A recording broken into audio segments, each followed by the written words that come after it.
This is Work and Learn Abroad.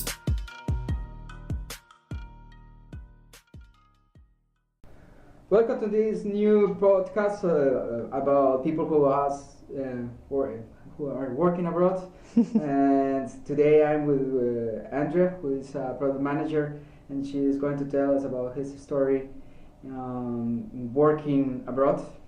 So, how are you doing, Andrea? I'm doing really great. It's funny, we're in Dublin, Ireland right now. It's 5:30 and it's already pitch black, which is very different from where home?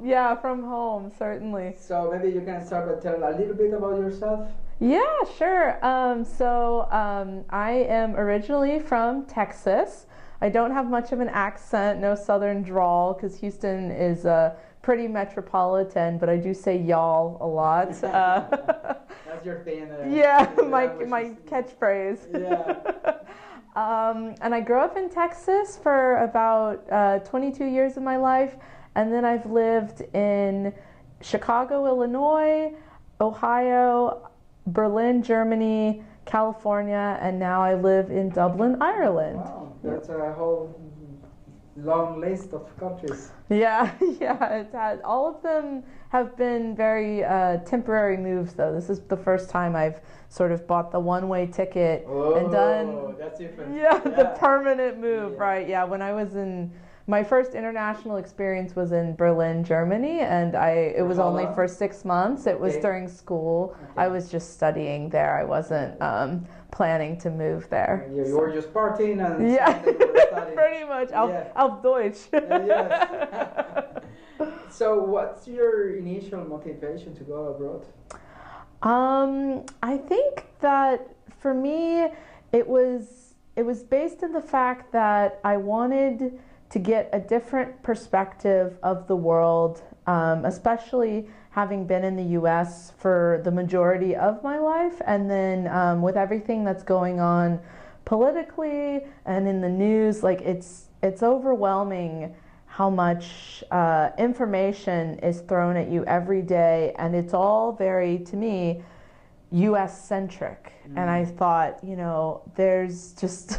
there's so much I'm not hearing about and that I don't know about, and I'm up for an adventure as well as to be uncomfortable and have my perspective changed. And so, moving abroad would give me the chance to, you can, in the U.S., obviously, you can find other news sources, you can do your research, but actually, up and moving to another country is such a different experience, and the news is different, and it's also really interesting to hear about the news of the U.S. from, say, an Irish perspective or a European perspective, and it's helped me see things differently, and I can go into detail more in a little bit. And it's also helped me, I would say, like, ask different questions now than I would have before.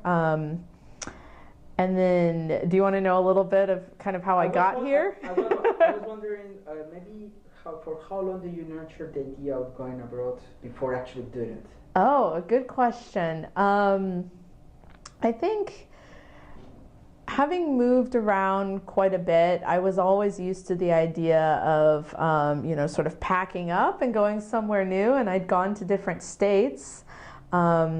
I used to joke that I would only pack what would fit in my car, because I drove everywhere I moved, with the exception of Germany and here, when you run into some oceans, get in the way. Water problems, yeah, exactly. My boat, on the other hand, no. With the car. Yeah, exactly. No, but I would always sort of pack up everything I owned, and anything that didn't fit, I'd donate it, and so it was my way of kind of like keeping things minimal, not having so much stuff. And then I would go to the next place I was living and sort of start, just almost like start over there and like get to know new scenery and new people. I'd have to make, new friends.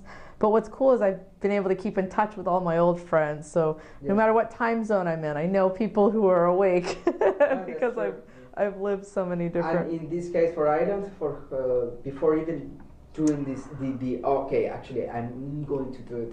do you wait for like a year, like start to save some money, try to get in touch with people? Like, what's your strategy to actually try to go and do My strategy, well, so part of it was definitely work related, right? I safe, you want Yeah, exactly, right? Because I will tell you, it's possible to get visas to come to Ireland as a visitor or, you know, to live here, but it's a lot easier when you are going through your company and they're applying on your behalf. That's like one less thing to worry about. And so when I found out that the company I work for had an office in in Ireland, I thought, you know, what projects could I work on that might translate on a global scale? Okay. So it changed the focus of my work, but honestly, for me, it also was something I was interested in. I was really interested in like international projects anyway. Yep. So it was kind of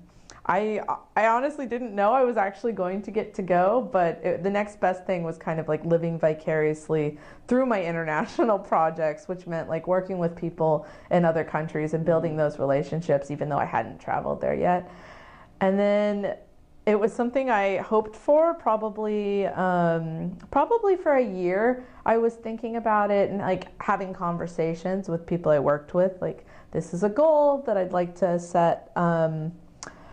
But then once about 6 months into that, it became a reality that I might get to go. And it went from being a goal to like a huge fear, right? I thought, oh my gosh, this could actually happen. Like, did that happen back in the States or when you were actually here? Because we all have these kind of process, right? Like I'm going to do it, and then I'm doing it, and then oops, I did it. Yeah, exactly. No, well, so a little bit of background is that I first came to Ireland in what was going to be a temporary assignment, and I truly thought that at the time. I was going to come for 6 months to work on a project, teach folks about like how to do the work, and then leave them with instructions, and then head out. And what ended up happening is about 3 months into it, I realized that I really liked being in Ireland and then just being away from what I was so familiar with. And that is when it sort of turned really scary, as I thought, oh, what if I stayed here versus going back? And so to initiate that process, I had to spend a lot of time thinking about, well, what would that mean, for my family, and what is that going to mean for me? And like, I think what I realized is that this opportunity wasn't going to come up, it wasn't something that happens a lot. And I think I wouldn't regret going, but I would regret not going, honestly. And I was like, I thought, even if these 3 months have been great and then I actually moved there and it's awful, at least I can say I did it, and I learned so much about myself, in the process. But I think it definitely, in the beginning, I will just say my goal and sort of my dream was not I'm going to move permanently to Ireland. It was more like I'd like to go on an adventure and, make a difference to my co-workers over there and see how it impacts me. And then... So you go through the process, right? You're like, okay, I'm coming. I got an offer. And then, the offer doesn't look that bad. Yep. And then there's a point where you actually feel like you're not going back, right? Right. So what would you say that's the day? What day would you say that? That day was probably, I think it was the day, actually, so I got the offer, and the offer, actually, I'm getting paid less than I did in the United States. I'm losing my unlimited time off. So I instead got a balance. I'd lose that sort of, you can take a day off, you can have time off from work any day you want. And it was when I realized I didn't care about those things, Ooh, right? And that I yes. was still going to do it. That And feels nice. it does. I mean, and Because it comes the way that you feel freedom right. instead of oh I'm losing the things.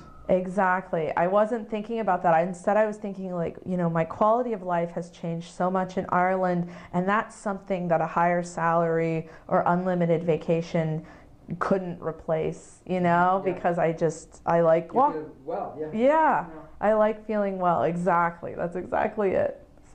So, well, you sell or get rid of the card, your stuff, Yeah. and then you get the tickets, and you are coming to Ireland. So, in the process of coming, also you got that feeling like, yes, I'm here now. Like, Yes. so, did you got that feeling before getting into the plane, in the plane, or after you arrived? Well, so when I was in the United States, I was ready to go. And what ended up happening what ended up happening is that I didn't leave right away. I left probably about 6 weeks after I was supposed to head to Ireland. I actually had booked a flight and kept having to move it back and back and back because of the visa processing, which took extra time. And then Ireland had a snowstorm, so that delayed my visa. Like they emailed me, they said no one is working this week because it snowed. And so at that point I had gotten rid of a lot of my stuff and was living with my parents. But I felt like I was in limbo, like I was in between places. Like I just didn't feel settled anywhere. I felt it was chaotic and awful, and I just wanted to get there already. Yeah. And even when I was on the plane, it didn't seem real. I think it was in the airport when you come out and after you've gone through passport control and you're just surrounded by all this noise of people milling about the airport, but the accents, right? That Irish accent, like the way that people sort of talk, and even just like really silly conversations about, oh, grab my bag off the carousel. It just, I don't know. It was just so different. And I thought, I'm really here. Yeah. I'm really here. I did it. Yeah. And it was like a big sigh of relief. Like, okay, all right, I got here. Like, can't control what happens next, but I made it in one piece. And I'm here, yeah. Yeah, I'm here, exactly. Related to the process of like as an American coming to Ireland, and what could be a tip that you could provide to Americans that are looking to also do maybe the same kind of stuff that you are doing? Yeah, I would definitely say that some tips that were really helpful to me were don't worry so much about the weather. Yeah. It's not as bad as you think. Oh, okay. Because that is something I thought of too. But what I learned was apply for the visa, or have your company, if you're doing it through work, to apply for the visa as early as you even think you're going to go. And don't expect it to come back in the timeline that they've said. They say, I think, 2 to 3 weeks, and that's not really the case. In Ireland, you have to make an appointment with the Irish Naturalization and Immigration Service, and those appointments are very, very difficult to make. They're booked 3 months in advance. So there's a website, but you can book your appointment from the United States. You don't have to be in Ireland. I mean, obviously to go to the appointment you do, but people told me to start early, because if I had waited until I got to Ireland, then you only have a certain amount of time, I think 90 days, to get that appointment, and it's very stressful not to have it already in place. And then I think one other tip that I would give to people when moving to Ireland is just get ready to learn some slang. Oh, yeah. And people make fun of you, but that means they like you. So just get a thick skin and get ready to learn some slang so that you know what's going on. There's one thing, I think you are the first native English speaker in the show. Oh, really? So, I mean, we usually ask like, okay, so how do you feel with the English? How do you cope with the English? in your case is what do you do? Like, Yeah. because you're a native one, but you just have to some certain skills as well. Exactly. No, what I've learned, that's a funny question. Apparently I talk very slowly compared to everyone else. And then, to me, Irish people speak very fast. And then before coming to Ireland, I didn't know all the different like sort of types of Irish accents there could be. And so it's funny, like I can now kind of tell like what county people are from. Nice. It's that distinct to me. I can hear it now. And I mean, it's taken like about 9 months for me to sort of really pick up the fine tuning of it. But I can tell where people tend to be from, and then certain like variations of the Irish accent are more difficult to understand than others. And a lot of times I hear you, but I don't understand you, so I just have to ask. Try to communicate with me, I know, but no, you're not doing a good job. I think my untrained American ear, but it's getting trained. It gets better. Yeah, I'm getting better at it. So. And what about cultural shock?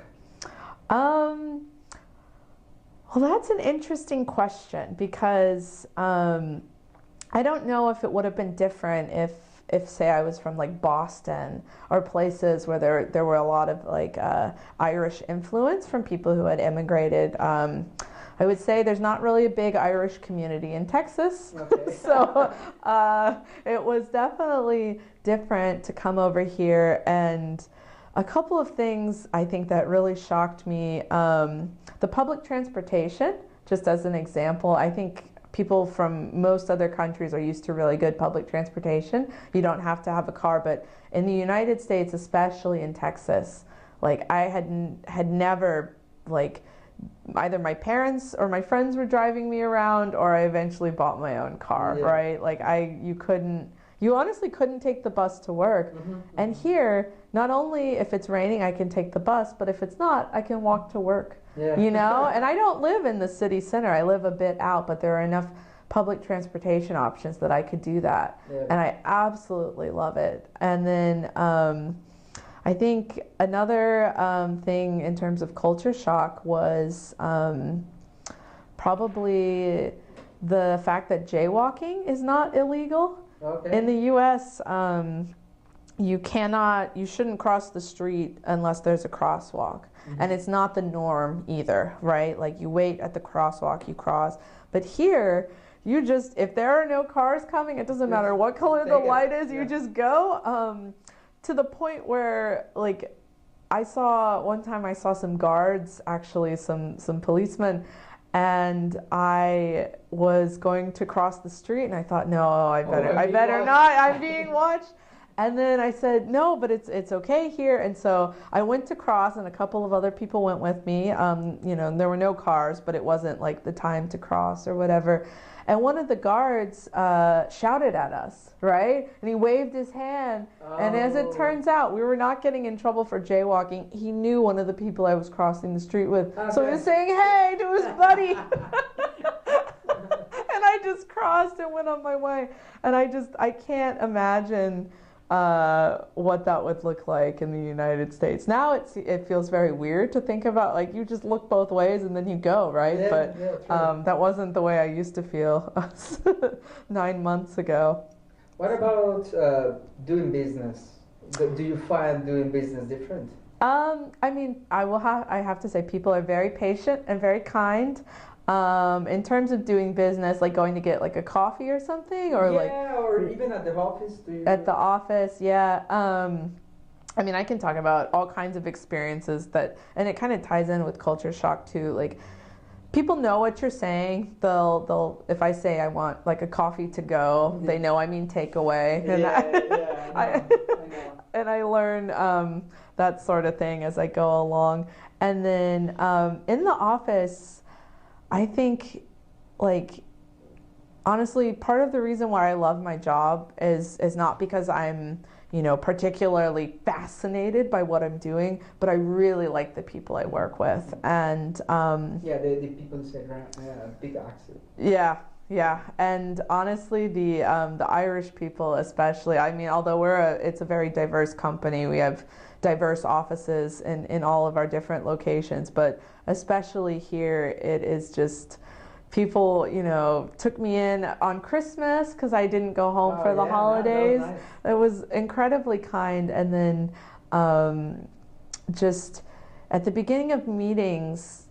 This is different from the American work culture. At the beginning of a meeting at work, people would say like, "How are you?" or "What's the crack?" or "How's it going?" or "How you doing?" People and then actually talk. Yeah. You're just there having a good time, then you have to and then you actually stop. We are going to have a meeting. Yeah, exactly. Oh, we better talk about work stuff. And I think that's something that I could be more intentional about, but the culture of work in my experience in the US was you sit down for the meeting, you start talking about work, it's straight to business, and it makes such a massive difference. Mm-hmm. And it seems silly that I had to travel to another country to kind of like gain that experience, but it's really changed the way I approach work. And like I said, like my quality of life, like taking this job here and moving here and going through the experience of moving here, like I feel like I've achieved work-life balance that I never felt like I could get it in the US, and I don't know if it's cultural. Was it a surprise?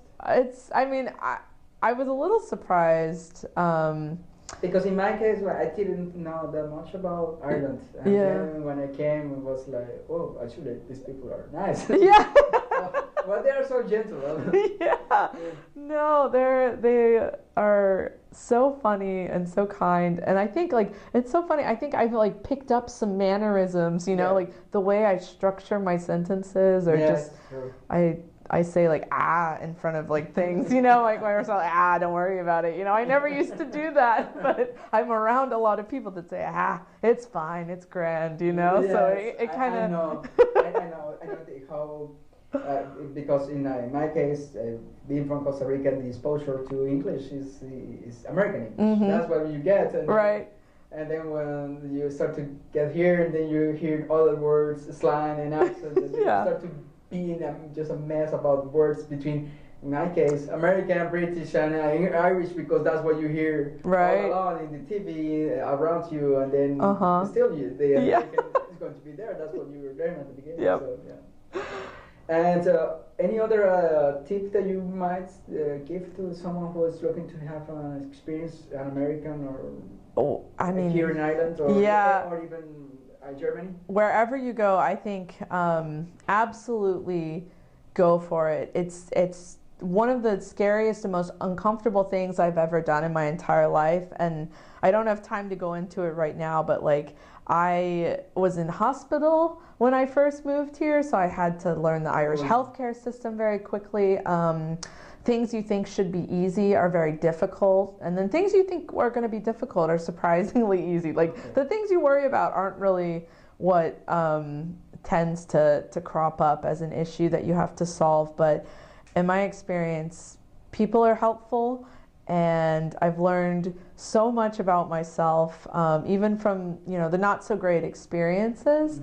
And I just think that if you get the chance to go see the world from a different perspective, you should absolutely go do it. And come say hi if you're ever in Ireland or if you're ever in Texas and I happen to be there, because you could always go back. That's the other thing I'll say, is you can always go back. If it's not for you, you can always go back. So don't put pressure on yourself you've made this dramatic move and now you need to enjoy it. There are hard days too, and I get homesick, but overall, I'm pretty glad I'm here. So. Thank you, Andrea. Oh, thank you for asking me, Leo. You're welcome, and keep being with us. We are going to have more people this year, and subscribe to the usual ways that we have: iTunes, Spotify, Google Play, and let us know what you think. If you had any questions for me or for Andrea, just write to leonardo.martin@pm.me. And thank you. Thanks again.